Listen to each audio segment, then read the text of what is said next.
Hey, this is Stu Schaefer, and I'm about to explain the number one mistake you're making that's causing you to stay fat, especially in menopause, and then what to do about it.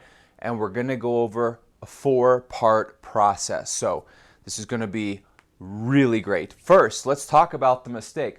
What the heck is going on? Well, the biggest mistake that you're making and that most women make in menopause is you're trying to do the typical stuff. That would mean cutting calories or cutting carbs or doing some sort of any kind of restriction, time-restricted eating, or even over-exercising.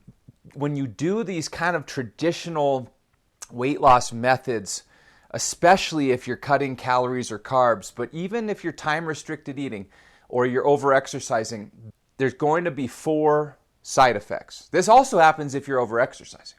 Side effect number 1 is your cortisol goes too high. When your cortisol goes very high, that causes you to store fat and burn muscle. It also causes gut issues because it redirects the blood flow away from your digestive organs. It also can wreak havoc with your thyroid.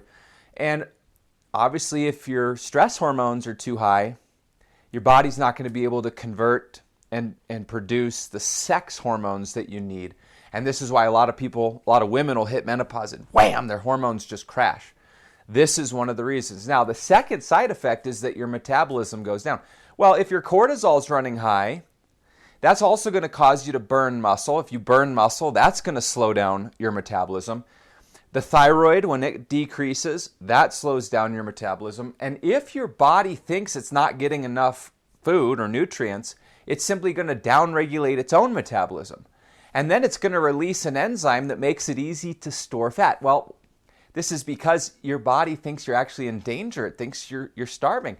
And so it wants to be able to take what you eat and save it for later.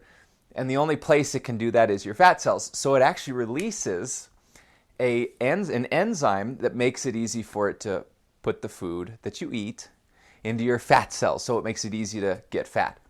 Now, the blood sugar issue, if you're doing these time-restricted eating windows or you're cutting carbs, you're not eating enough, or you're over-exercising, that's going to cause these dips and spikes in your blood sugar through the day, and you don't want that.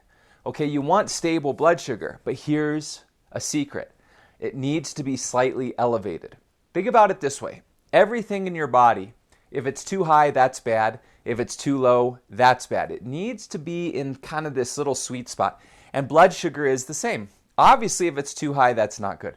But if it's too low, that's not good either. You have all these people walking around with CGMs or continuous glucose monitors on, and they're eating going, well, if I just keep my blood sugar low, I'll lose weight. And then they go, wait a minute, I've been controlling my blood sugar. Why am I gaining weight? Because your body's more complex than just blood sugar. So they're eating badly, incorrectly, just because they're just watching their blood sugar. Okay, well, that's not the only thing that matters for weight loss. And in some cases, they're keeping their blood sugar too low. Okay. So this is why everything has to balance. All right. And this helps with insulin and everything else. So number 1, the big mistake you've got to stop making, you've got to stop restricting, counting, trying to lower. You've got to take a holistic approach. And there's a 4-part process. This 4-part process to lose weight, especially in menopause, is so critical. So we're going to go over the 4 pieces, what each one looks like, how they work together, and why you have to do them all at once. You can't just do 1 or 2. You have to do all of them. So let's dive right into that. We're actually going to start with part 4, believe it or not, because part 4 is often the sticking point for everything else. And again, you should be doing all of these parts together, but so many women out there are just looking for a nutrition plan or a diet or a exercise plan. You're not focused on the right thing. You've got to do holistic. So I'm going to start with part 4, and then we're going to go 1, 2, 3, and that's pretty much in order of importance. So part number 4 is you've got to fix your gut health. If your gut is off, you may have parasites. You may have toxicity in the gut. You may have leaky gut, a candida overgrowth, a bacteria overgrowth, low stomach acid, high cortisol. If you have a gut issue, no matter what you do, if you did the perfect diet and the perfect exercise program, and your mindset was in, we're going to talk about all these, your mindset was in order, it wouldn't matter. Nothing would be effective. And if you don't fix the gut issue, it's always going to cause, down the road, an autoimmune or other disease. So you really need to make sure your gut health is fixed. You can check this by, if you don't have regular bowel movements every day, you should be having 2 or 3 a day. 2 or 3 a day. If you eat stuff and you get bloated or gassy, or you're inflamed, or you have acid reflux, all these things, these are not normal. These are not normal. This means you're sick. You are sick. You need to get better, and you need to address your gut health. I'll give you a case study. I worked with a client named Karen. She spent over 10 years trying to lose weight and couldn't. And immediately I knew she had a gut issue. And when we addressed the gut issue, she lost weight so quickly. Her energy went up so quickly. She could start eating normal foods again. Her whole life shifted. We saved her life. She was sick, but she didn't realize just how sick she was. And that was the domino that allowed everything else to work. So you've got to fix your gut health. Now that's part 4, but we're going to do this first because, you got to do it all at the same time. But so many women neglect this, and then they try everything else and nothing works. So let's look at part number 1, which we're going out of order. So this is technically the second thing we're talking about. But part number 1 is you've got to focus on your mindset. I can't overemphasize this enough. See, nobody really understands how important the mindset is. Let me just give you an example. Everyone at some point has had a nightmare. Okay, you have a nightmare, you wake up, what happens? Well, your heart rate's up, your cortisol's up, your adrenaline is up, okay, your blood pressure's up. You might even be breathing hard or sweating. Nothing happened. It's a nightmare, it's a dream, it's an unconscious visualization, but it changes your entire physiology. And nobody considers this. Now, if I've had clients, I'm going to show you a case study of one named Mary. Mary was working with me, and she was doing everything right on paper.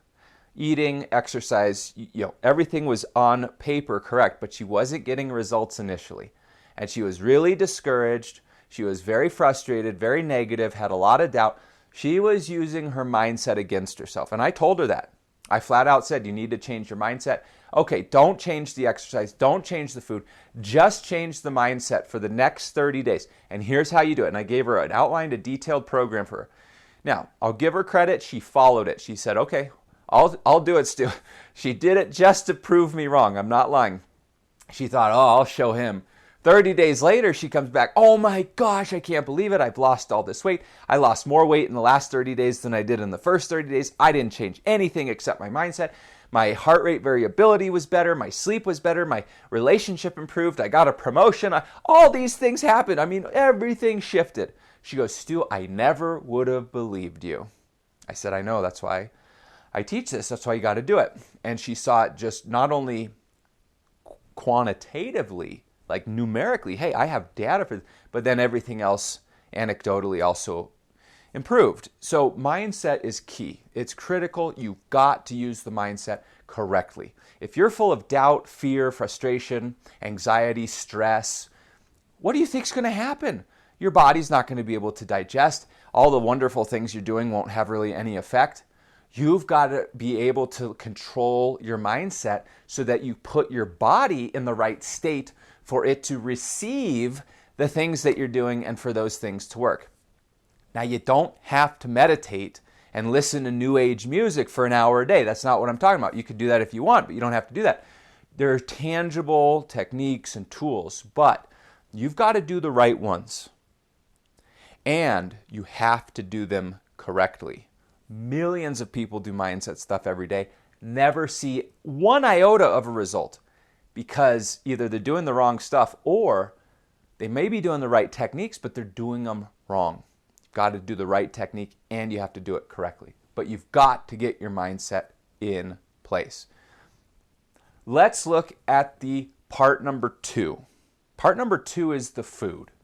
Now, I can show you case study after case study after case study on this because most people don't know how to eat correctly. Eating correctly is much different from eating healthy. A lot of people are eating healthy, whole food, organic food. They're watching the ingredients, and then they still gain weight. That's because you've got to eat correctly to cause the right chemical reactions in your body. Now, I've done many lessons about this. I will go ahead and link a couple lessons that you can easily check out to get into what are the combinations of food looks like. Why do you have to time it specifically? There's 4 parts of nutrition. You've got to eat the right food at the right time, in the right combination at each meal, and the right amount. Most people don't eat enough. They're not eating the right foods in the right time in the right combination. So even though you're eating healthy, it keeps you fat, especially in menopause, because now your body is more sensitive. You don't have that wiggle room to make these types of mistakes anymore. It's way more than calories. It's not macros. It's not restricting carbs or things like that. You've got to get your food in order, and you should check out my other lessons on that because we have gone into detail about that. So that's part number 2. Now let's look at part number 3, which is the last in the series here. Part number 3 is you've got to get your exercise correct. Think about exercise in 3 different ways. You have the type of exercise. So you obviously need to do the right type for your goals and your body. You have the right amount, right? You got to do the right amount. If you do too much, that's just as bad as not doing enough. And then it has to be the right intensity. Again, too intense is just as bad as not intense enough. Now, I was working with a client named Robin. Robin was one of those women who just loved to exercise, did way too much, and didn't understand that it was actually preventing her from losing weight. In fact, when she was working with me, she started losing weight just fine, and then she hit a plateau. Well, unknown to me, she had actually increased her exercise because she was trying to get her weight loss to go faster. When I figured that out, I said, Robin, what are you doing? I didn't tell you to do more. She's, I know, but I love it, and I wanted to speed up my progress. I go, well, this is why you're stuck now. She didn't believe me. We pulled the exercise down. She was doing between 60 and 90 minutes a day. I only wanted her to do 30 minutes a day. When she dropped it back down to 30 minutes a day, she started losing weight again, went right through all the plateaus she had been trying to get through for 10 plus years, and finally started to realize, oh my gosh, that is the weirdest phenomenon. When I reduce my exercise, I actually lose weight. But then she kept asking me, well, when can I increase the exercise? I said, no, you don't. You're not going to, because it's too much for your body. If you do too much exercise, too intense exercise, or you're doing the wrong type, this is going to throw your cortisol up. It's going to throw your adrenaline up. It's going to throw your hormones out of whack. It's going to cause all these other issues. It can cause your body to go into this starvation mode. And this is the problem. Well, should I do more exercise? Should I do less exercise? No. You need to do the right amount in that sweet spot again. And it has to be right for your body. And if your body is under a tremendous amount of stress, or it can't handle stress, it's more hypersensitive to stress, you just can't do that much exercise. Otherwise, it's going to prevent you. It's going to prevent you from losing weight. It's going to keep you fat. Now, here's the kicker. You have to do all 4 parts at once. The mindset, the food, the exercise, and healing the gut all have to occur together. They have to balance with each other. A huge mistake people make is they'll do a diet, but then it doesn't match up with their exercise program. Or they'll do an exercise program, it doesn't match up with their eating. Hardly anyone ever does the mindset correctly, so they're already at a disadvantage. And if you have gut issues, which most people do, but they don't know about it, it prevents everything from working. Nothing will work. You have to address the body holistically. All the pieces have to be in sync. And that's when the magic happens. I'm going to splash up 2 lessons. You need to watch these lessons. They're going to be vitally important to fill in some of the gaps and go into some of the specifics. With gut health, with eating, exercise, you've got to address all these things. So I will see you over there on those lessons, and I hope this was helpful. All right, take care.